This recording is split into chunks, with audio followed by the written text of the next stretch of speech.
coast of Africa at battered. And things haven't changed here for more than 1,000 years since the days of Sinbad. And that's why I'm here, because I'm going to take one of these about 1,000 miles south to Zanzibar.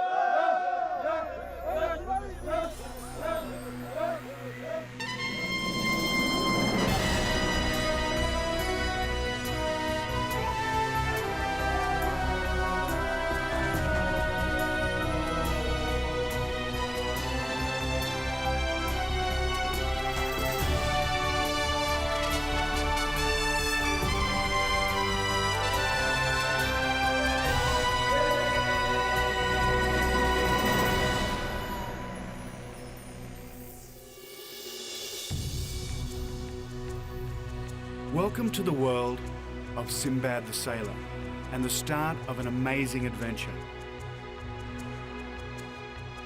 My quest will take me down the northeast African coast, from Lamu in Kenya to the tiny village of Kapini, then to the bustling port of Mombasa, and then to the Voodoo island of Pemba, and finally to Zanzibar, the place once called the island at the end of the world. I'm about to sail into the life of an extraordinary character, a swashbuckling Arab seaman, explorer and merchant. The stories of Sinbad the Sailor astonish generations with tales of bizarre people and strange mythological creatures from unknown lands.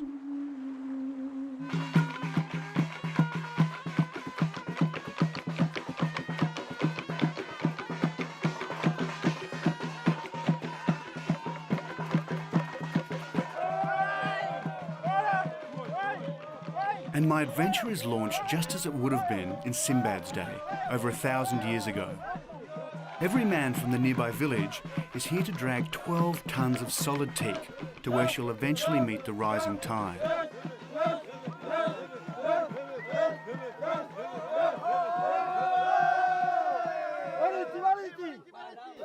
The Indian teak hull is incredibly strong. Dhows even smaller than this carried Arab sailors all the way to China and back again. Sinbad's crew would have been men just like these. They don't need plans or modern tools. Their boat-building skills are handed down from father to son.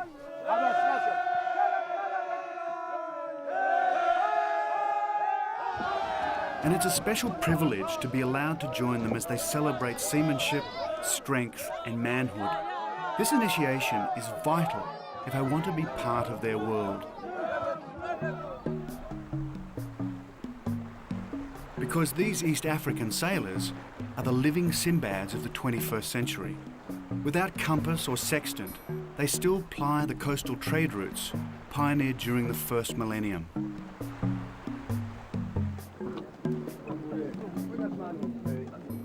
But Sinbad himself is a man lost in mythology, a combination of many men and many deeds. One theory is that he came from Baghdad.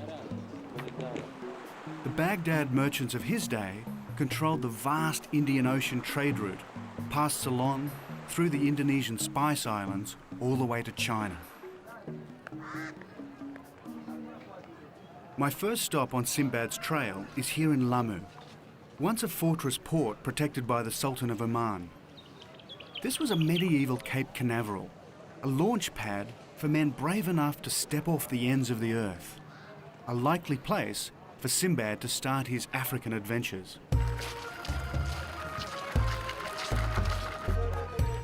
In these streets and buildings built of coral, he would have bought trade goods, spices, gold, ivory, leopard skins, rhino horn, peacocks, and generations of slaves.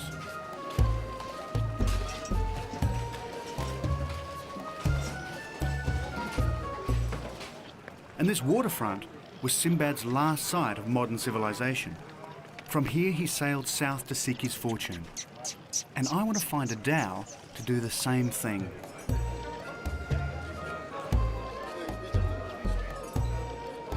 But I'm a Mzungu, the Swahili word for European, so I need a formal introduction to the right captain. They have to charge you the price. Swahili here is the local shipping agent.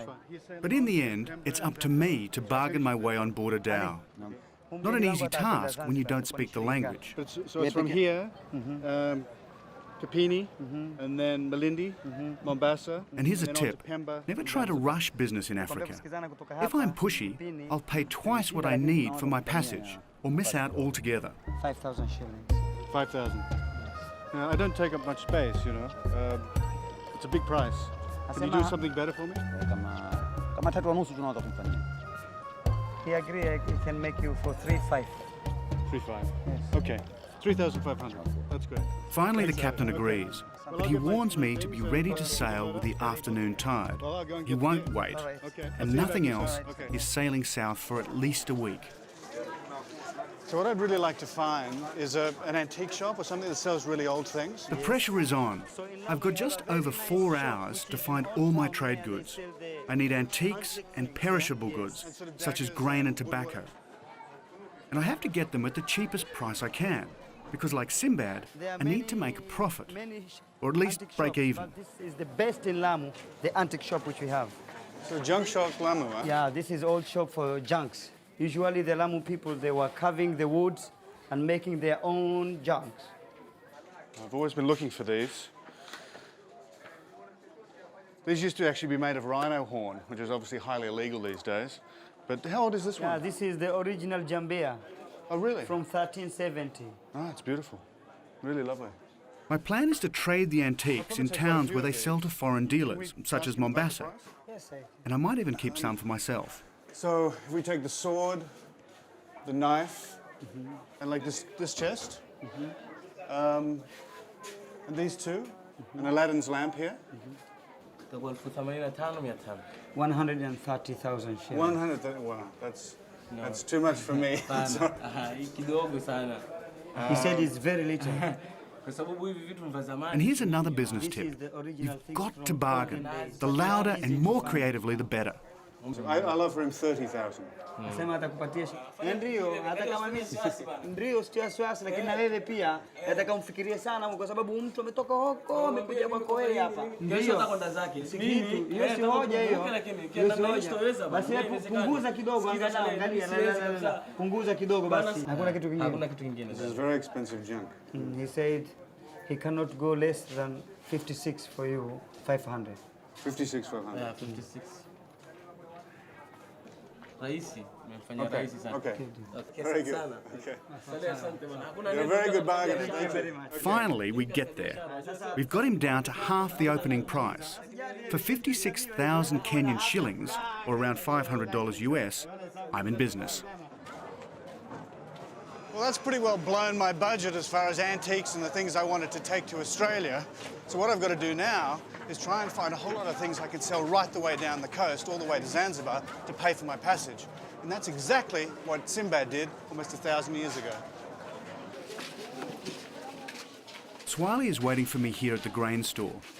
He's got a good deal on the grain and tobacco that are hard to get in the coastal villages to the south. Yeah, I can't tell the difference. This is number one. Is it? Yes. Okay, so we've got tobacco, Yes. we've got 10 bags of millet. Yes. Is there anything else that we can sell down the coast? Yes, saffron over there. Saffron. Fantastic. This is incredibly expensive in Australia. You know, the best of this stuff is about 3 times the price of gold. Now, this isn't quite that, but I think I can trade it really well down the coast and make a pretty good profit.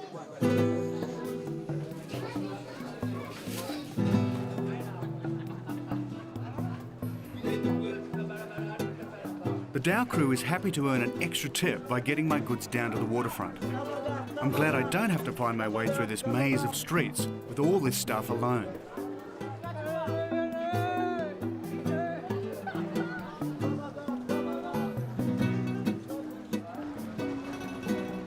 And then I get my first sight of the ship I bargained so hard to join. Waiting for us is a solid seafaring dhow called Sauda 4.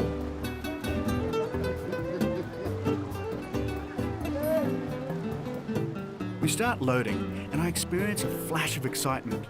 The scent of legend is in the air. I can feel Sinbad all around me.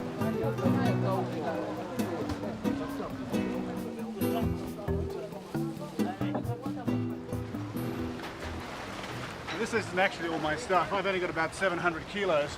This boat can actually take about 35 tons. And I've actually seen them with cars in. They're incredible. Too much talking. Too much talking, you say. Get on with the work. Finally, my antiques make it, and I just hope this proves to be a treasure chest. Trading from a dhow just like this made Sinbad and his fellow merchants very rich men. But as we hoist the sail, I get my first taste of what my journey will be all about.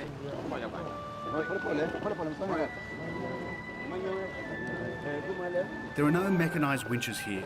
The only way to take on gravity is with sweat and muscle.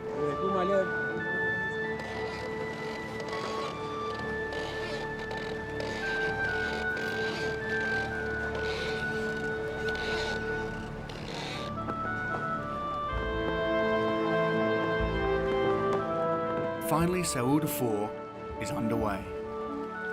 And what an amazing feeling it is.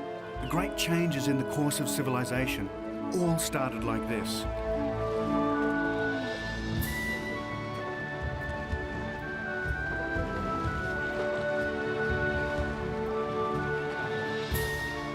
It was like this for the great explorers, such as Cook, Columbus, Vasco da Gama, and Sinbad.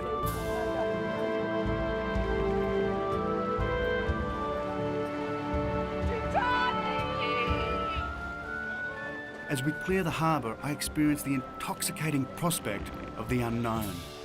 Somewhere far over the horizon is Zanzibar, the island at the end of the world.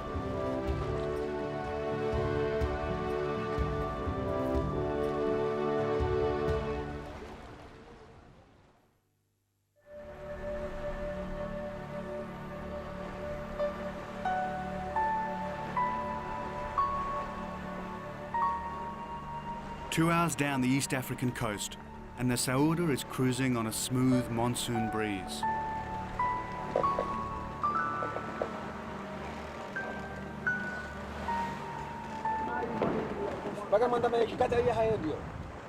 Zanzibar is many days' sail to the south, and I couldn't be happier.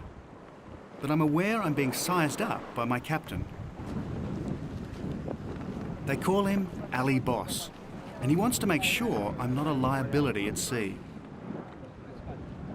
It's cost me over 3,000 Kenyan shillings to be here, but on a trading dhow, even paying passengers are members of the crew.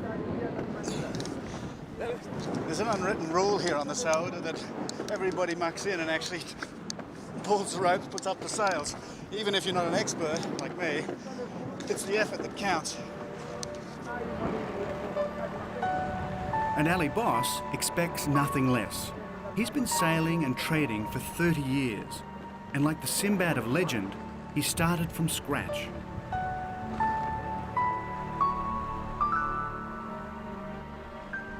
It's said Sinbad went to sea after losing his father's fortune. Well, Ali Boss has never had a fortune to lose. He relies on nothing but sail power. And with one wife in Lamu and another in Zanzibar, he's judged to be the most successful dhow trader on the East African coast. Our first destination is the tiny village of Kapini, about 50 kilometres south of Lamu, about a 6-hour sail. Well, this is home for the next 3 weeks. She's about 50 feet long, or 17 metres, and she weighs about 25 tonnes. And at a good stiff breeze, she'll go about 8 knots. That's a ripping 13 miles an hour. And technically, she's about as old-fashioned as you get. There's no engine, no radar, no GPS, and no winches to haul this massive boom up. And everything depends on her lateen sail. This simple piece of design is how the Arab sailors dominated the oceans from the Mediterranean all the way to China. There's an old Swahili saying, you can't move the wind, so move the sail. By moving the huge spread of canvas from one side of the mast to the other, the crew can catch the changing wind. It's much more adaptable than a square sail. The wind can come from anywhere, and the Sailrope can go wherever she likes.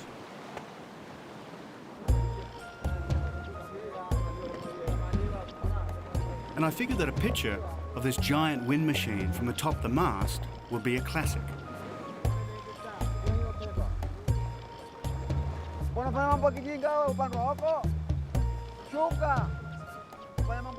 Ali Boss has other ideas. Clearly he thinks his paying passenger could be a problem after all. No sensible person would go to so much trouble for a photograph.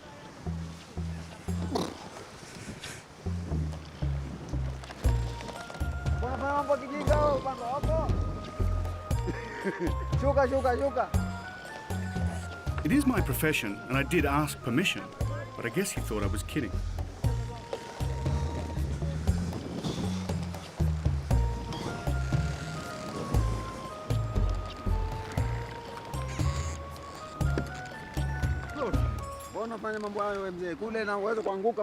Well, I'm a bit, yeah, a bit crazy. But I've seen you get up there. One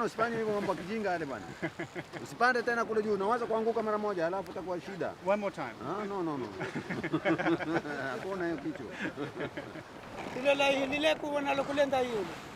As I get my dressing down, we inch into the first trading port, Kapini.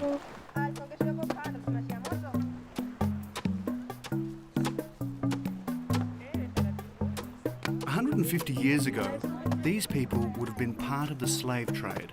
They may have been victims or traders. The coastal villagers helped sell slaves from the inland to the Arab and European merchants. And so in those days, the sight of our sail on the horizon would have caused terrible fear.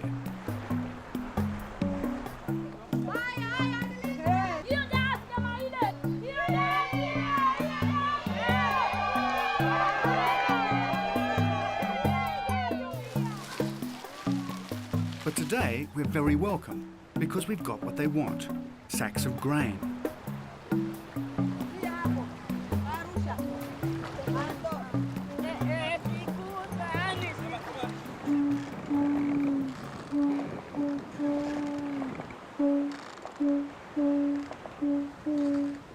Everyone from the village is on the beach in the hope of making a good trade. They have plenty of cooking bananas, coconuts and mangoes. But along the coast, with its salty soil, it's almost impossible to grow millet, wheat or maize. And that's what I've got on board.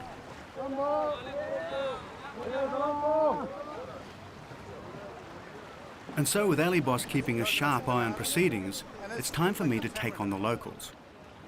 Can you pass me some tamarind? You know, is this fresh? Is this good? Yeah, Yeah? Okay, we'll take some tamarind. And mango? That's it. This coast is famous for these mangoes. These are a little green, but they'll be pretty good in a couple of days. Okay, we'll have the mangoes, bananas, and the tamarind. The villagers will give me what I need, but they want 3 sacks of millet plus cash. That's pretty expensive. In the end, I give them a sack of grain in exchange for a sack of mangoes, 2 bunches of cooking bananas, and a sack of tamarind. I have the strange sensation of being on board a time machine. Okay, thank you.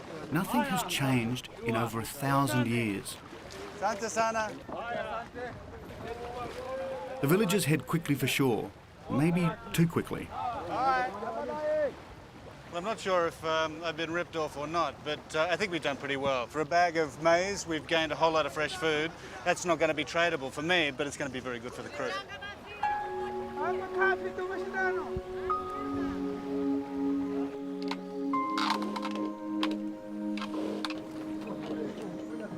And we'll need the energy. We're a big crew for good reason. Any fewer and we'd never get the half-ton of sail up the mast.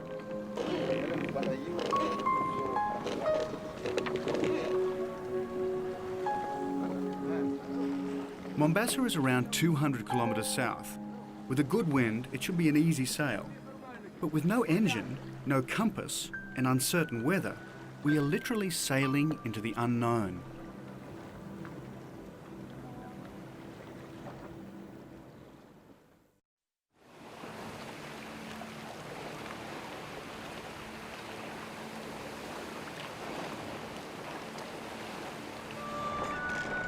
A week and a half into our journey to Zanzibar, and I've got my sea legs well tuned. There are a dozen of us living and working on this tiny sloping deck. And out here, you've got to stay on your toes, literally. These shark-infested waters leave no room for a clumsy stumble, followed by an unplanned swim.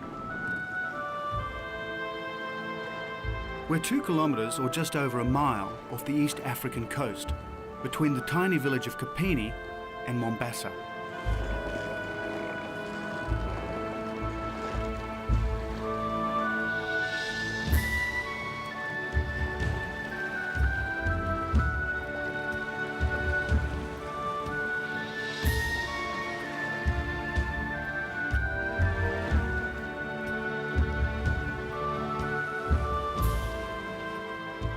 And as we go through the constant routine of tacking and hauling canvas, I'm slowly starting to get to know my crewmates. They're hard men, tough and resilient.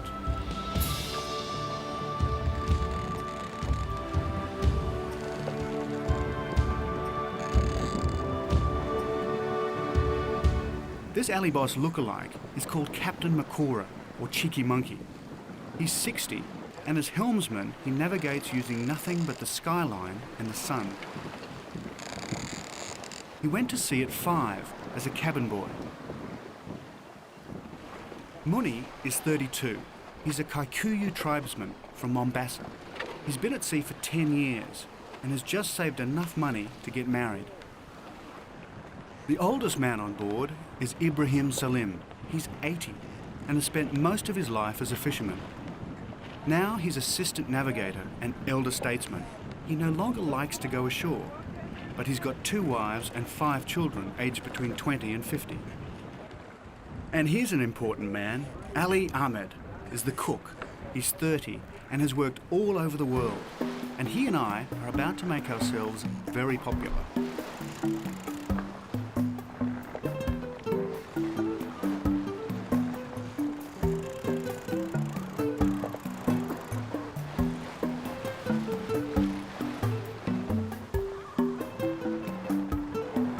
It's not the largest tuna in the Indian Ocean, but it will help extend the sardines and maize Ali is working on below. And this is the most terrifying galley I've ever seen. Sauda has no electric power, so heat comes from only one source, an open flame.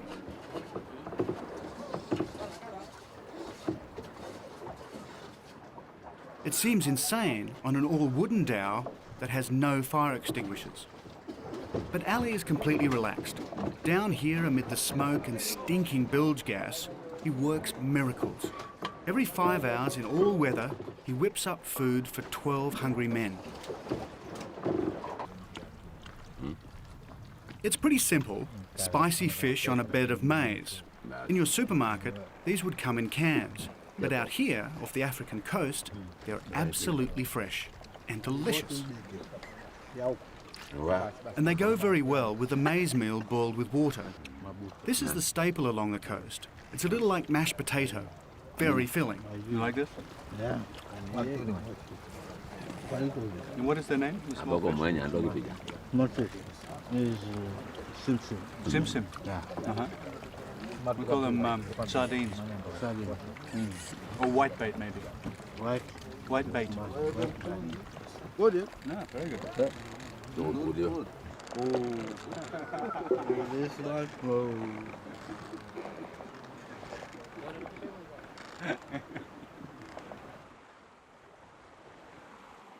As the sun gets lower in the sky, Ali Boss is looking for a safe anchorage. The reefs off Mombasa are far too treacherous to approach at night. So we pull into one of the safe mangrove harbours that line the coast to wait for tomorrow's high tide. And as often happens in Africa, I did not expect the totally unexpected. These are the Maasai, but they're not a coastal people. Their territory is far inland along the Rift Valley.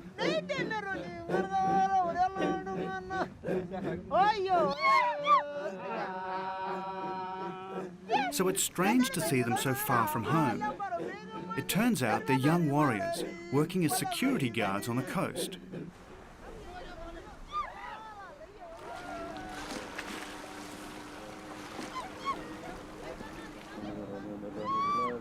Meanwhile, on board the Sauda, the crew makes their nightly devotion to God and the Prophet Muhammad.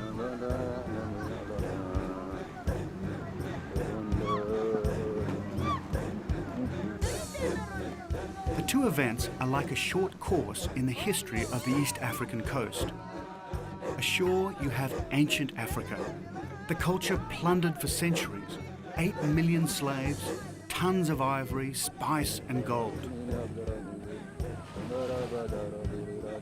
On board the dhow, Muslim traders and a European traveller. It was the Arab and European merchants who moved the money and the slaves to the Middle East and beyond.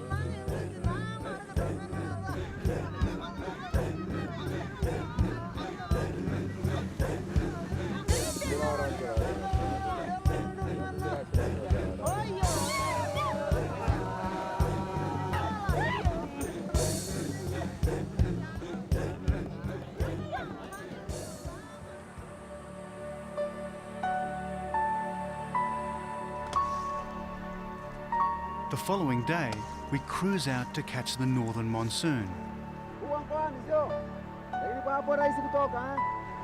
Ali Boss checks with the passing local to make sure we don't plough into an unexpected reef. There are no charts on board, and it's the first time Makora has sailed this bay. But soon, we're safely back at sea. Next stop, Mombasa. But as we plough south, I have no idea that East Africa's most cosmopolitan port would signal the start of a strange new adventure. In just over 24 hours, I will leave the 21st century far behind and step into the fascinating world of East African voodoo.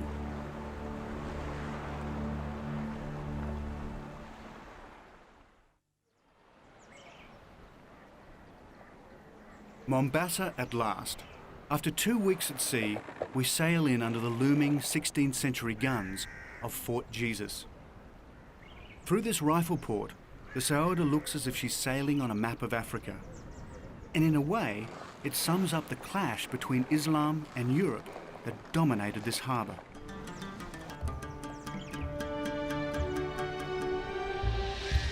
From the middle of the 16th century, the Portuguese and Muslim potentates fought bitterly for control of Mombasa. 25,000 Portuguese and their allies died here in one siege alone.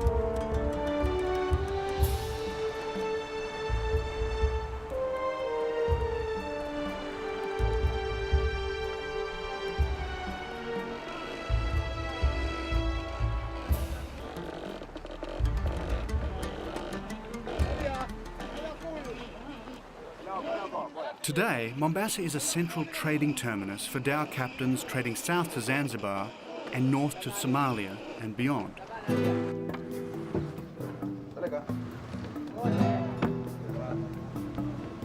Ali Boss advises me to unload my antiques and try for a sail. He says this is the best chance I'll have. The traders here have more cash than in Zanzibar.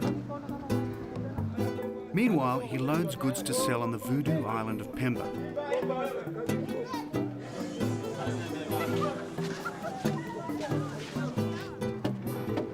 He'll get a good price for washing powder and foam mattresses. The mattresses are in short supply, especially in Zanzibar.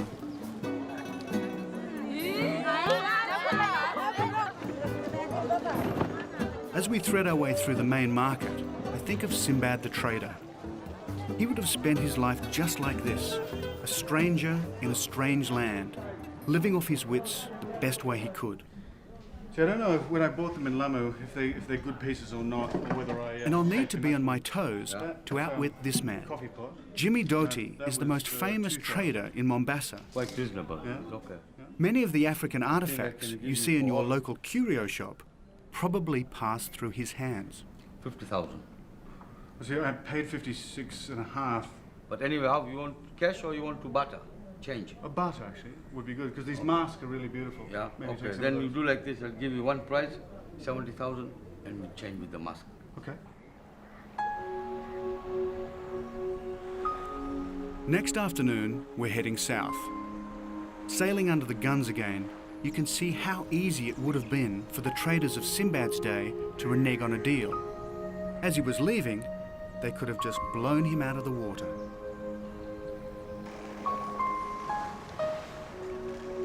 But I think the legendary sailor would have been proud of me. These masks are worth a lot of money in the West. But I'm also well aware that they shouldn't be taken lightly. They're not just decorative. As the sun glints through the shaman's eye, I'm struck by their real purpose: voodoo.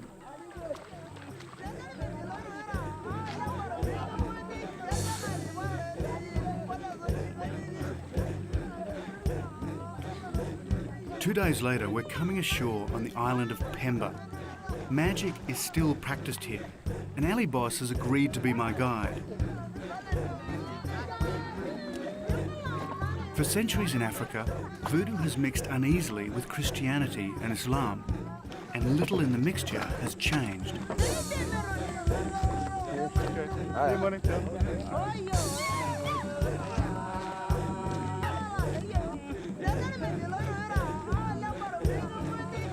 Pemba is about 40 kilometres or 25 miles north of Zanzibar, off the coast of Tanzania. It's a Muslim island known for its clove plantations. It's rarely visited by outsiders, and almost never by Mzungus or Europeans.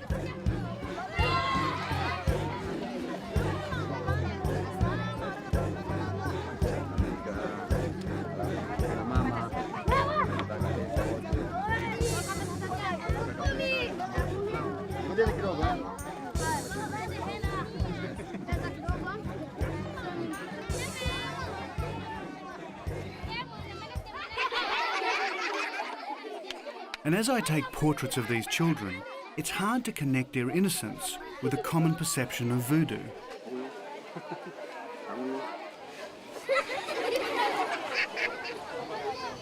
Particularly when their carefully covered heads point to the strong influence of the Muslim religion.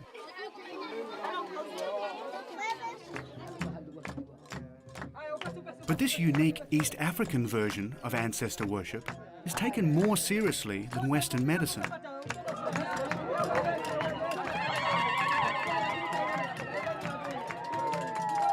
These two women are ill, and the priest is here to provide a cure. First, he casts a spell to call up their dead relatives.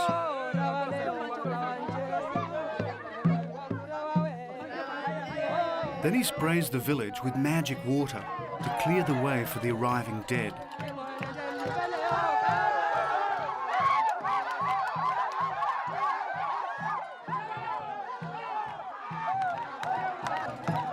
From then on, it's up to the priest's assistants to feel the approach of the invisible spirits. They will identify the woman's illness and suggest the remedy.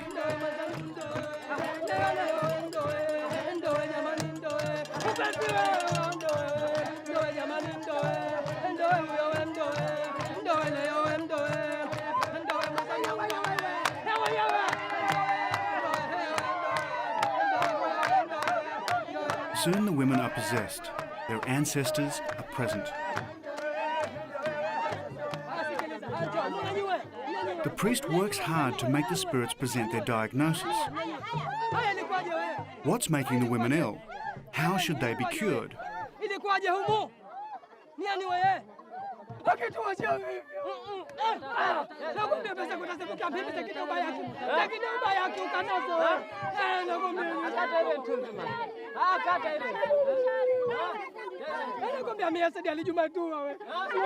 Eventually, he gets his answer.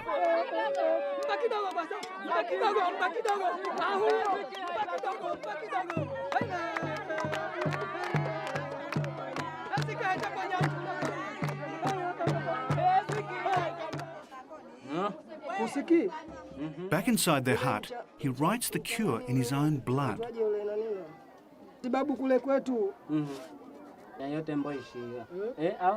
Then he mixes it with plain water and gives the medicine to his patients. And I can feel myself willing the women to get better. Ali Boss tells me there's only a handful of motorised vehicles on Pemba. And later in the day, he manages to get hold of one to get us to the other side of the island. he's planning a big surprise.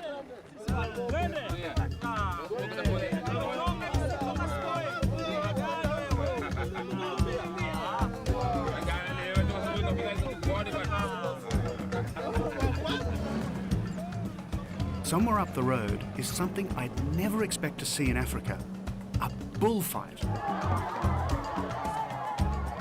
For hundreds of years, the Portuguese dominated trade along the coast, and they left behind fragments of their culture, including this. While the men work up a little tribal courage, and the kids find a safe vantage point in the trees, the officials appear with a bull, which clearly doesn't want to be here. And I have to say, the East African version of the bullfight is not entirely death-defying.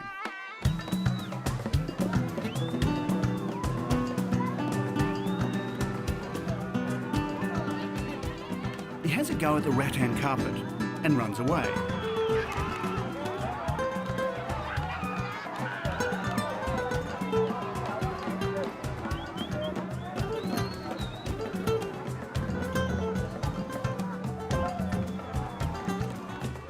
Then another go.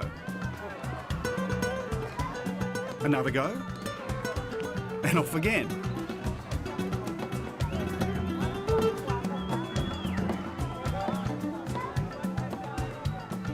The only thing this animal wants to charge is into the wild blue yonder. I don't know if you'd call this bullfighting or bull baiting. I was expecting to come to an arena and a little more equal odds with a bull not on a road. But this is their tradition and they've been doing it since the Portuguese came here. And so we'll leave it at that, I guess.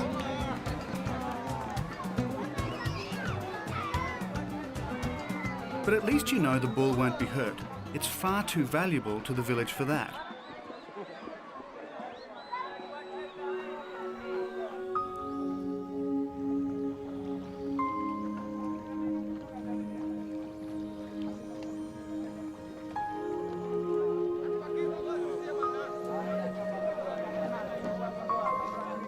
The day on Pemba was a draining experience, and I was happy to get back to work at the port.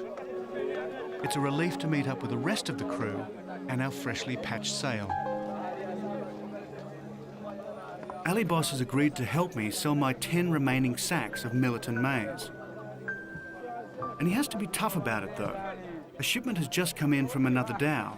There's a glut, and so the price will be low.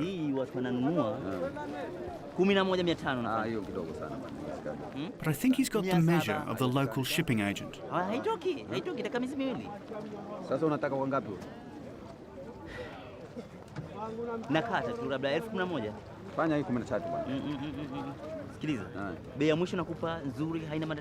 At last I get an offer. 40,000 Tanzanian shillings, or $10 a sack. It's not as much as I want, but I'm still out in front.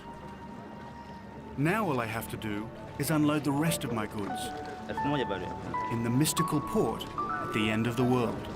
Okay, Santa.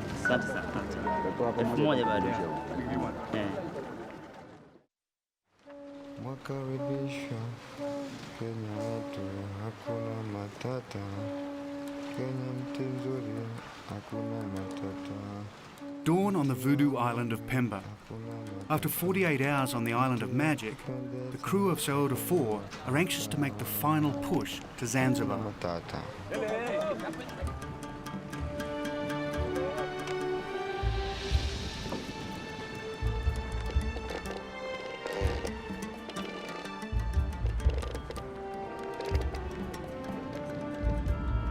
With a good breeze, we'll make landfall after a 2-day sail.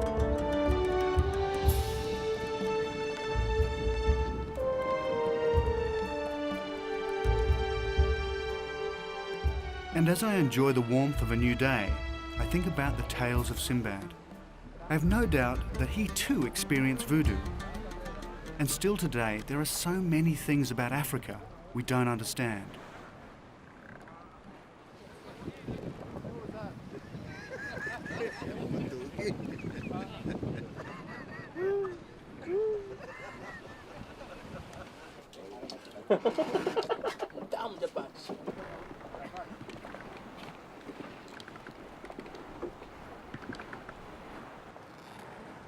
Then the fates intervene. The wind falls, then dies completely. We're in sight of dangerous reefs, and we're completely becalmed. We're at the mercy of the tide.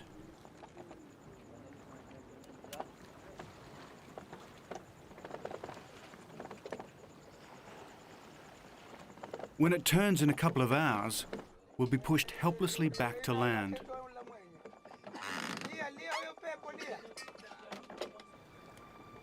The sun blazes higher. There's a zephyr breeze, and we barely move.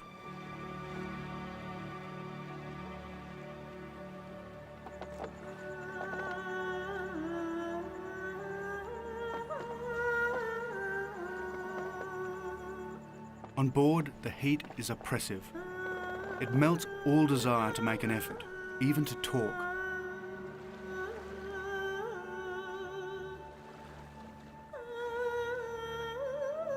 Dhow crews have died like this.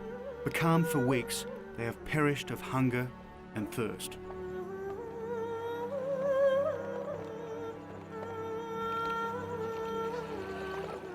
Ali Boss watches the glittering ocean for a sign of wind.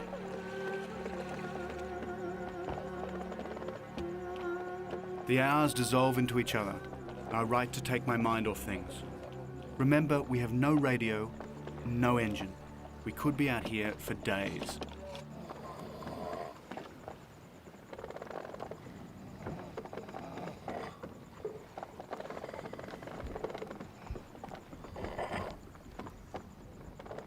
Then suddenly we're startled into action.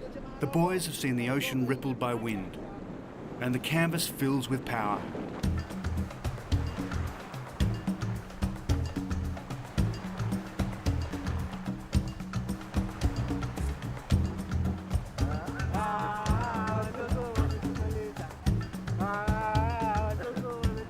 Now this is more like it. The boys shake off the heat, and rejuvenated by the cool breeze, we break into a Swahili sea shanty.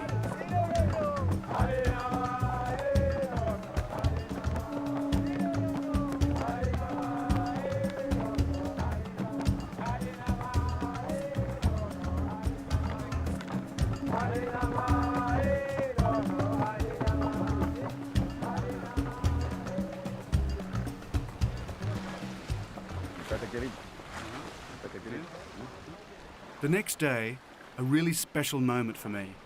After all these weeks at sea, Ali Boss hands me the tiller, and I feel truly honoured. This probably looks pretty easy, but it's actually a really fine balancing act because you've got this huge sail up here, which is wobbling all over the place. And this boat weighs about 25 tons of solid teak. And then you've got this huge rudder here. And trying to get them all together so this thing cuts straight through the water is really, really difficult. And as you see, Ali's actually adjusting this all the time because I'm steering so badly. But it's an incredible balance to try and make it not wallow in the water, which is actually what I'm making it do.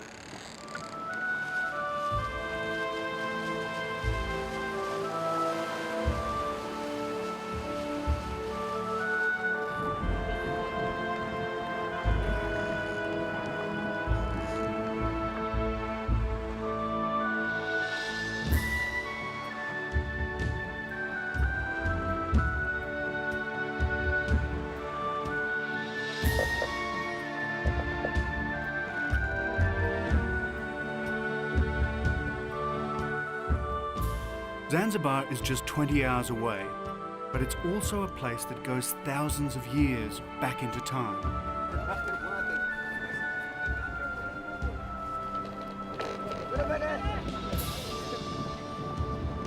At last, Zanzibar, a port once known as the terminus at the end of the world.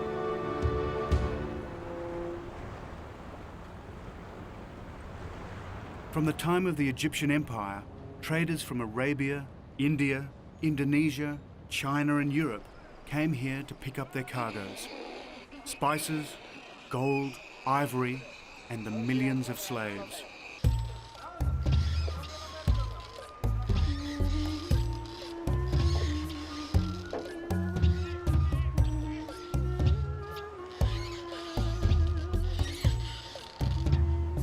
It was Zanzibar that helped inspire the Sinbad stories.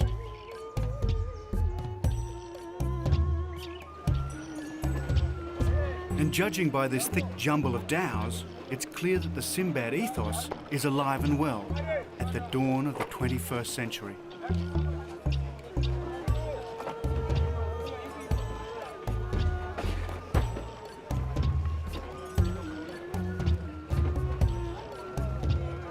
But first and foremost, it's the busiest dhow port on the East African coast. The Sinbad stories are one thing, earning a living in a tough world is another. About 500,000 people live and work here. Their survival depends entirely on the spices and the imported goods coming ashore. Now I have one last task to complete my apprenticeship as a merchant. Ali Boss tells me that we will get a good price for our 60 kilos of raw tobacco. But I'm feeling pretty good. Ali Boss and the boys have taught me a lot about a disappearing world, and I feel much closer to the legend of Sinbad. I can imagine him doing exactly this. Around 1,000 years ago, he would have come ashore right here in just the same way. I don't think I've quite qualified as a great East African trader. I've just about broken even with this tobacco sale in Zanzibar. But in the end, I'd have to say this experience has been absolutely priceless. In other words, it was worth more than money can buy. At 300,000 Tanzanian shillings, I almost doubled what I paid for the tobacco. And in the end, all my trading on the journey has left me with a small profit.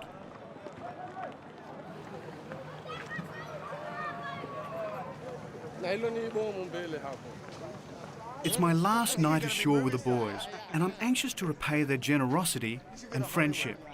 But there's a slight problem when it comes to celebrations. Remember, they're Muslim, so there won't be any seafaring stuff with taverns and rum.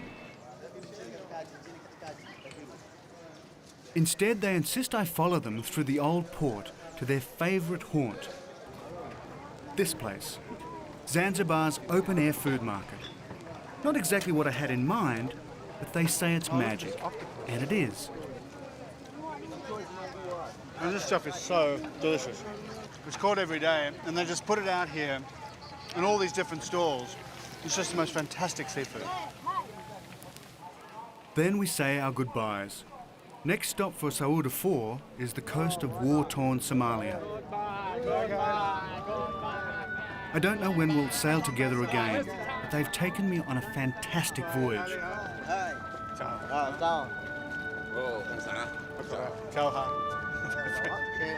Money, huh? Thank you, my friend.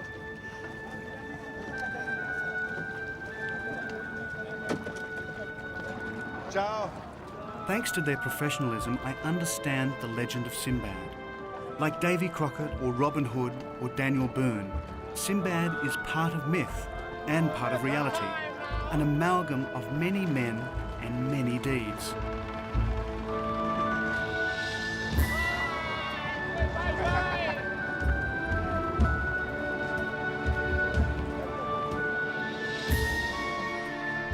But I know that Sinbad the sailor is alive and well today. There are hundreds of Sinbads up and down this coast, and Ali Boss is just one of them. I know that somewhere we'll meet again, because the spirit of Sinbad will always take us on a journey to the ends of the earth.